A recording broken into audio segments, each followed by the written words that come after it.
Fahri Hamzah tentang putusan MK dan argumentasi memperjuangkan Gibran. Pertama kan kenapa ini ditarik menjadi urusannya Pak Jokowi ya? Itu yang saya tidak paham gitu. Ini norma undang-undang ya. Ini kan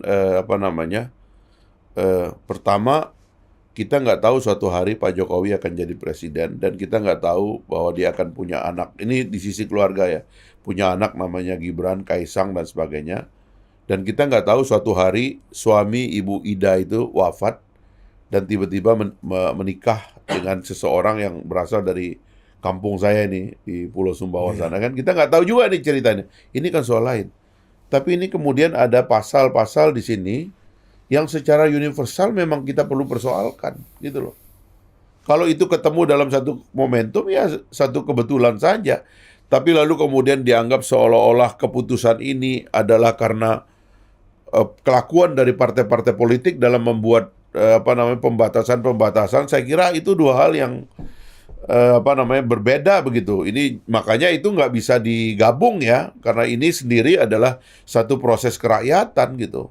Nggak ada itu. Saya membaca dari laporan yang punya peluang akhirnya sekarang saja dengan berubahnya aturan itu saya membaca ada sekitar 27 bupati dan wali kota itu di seluruh Indonesia gitu. Dan nggak ada hubungannya dengan keluarga Pak Jokowi gitu. Argumen untuk memperjuangkan Gibran, saya punya argumen lain. Nggak ada hubungannya dengan dua peristiwa ini. Argumen saya berasal dari teori rekonsiliasi yang saya perjuangkan kepada Pak Jokowi bersama teman-teman saya supaya pemilu 2019 harus diakhiri dengan rekonsiliasi.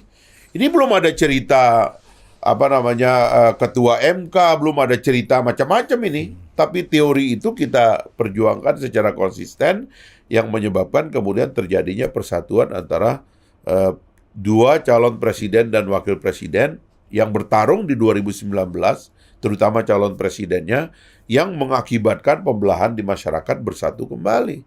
Setelah itu ada krisis, ada COVID, ada macam-macam.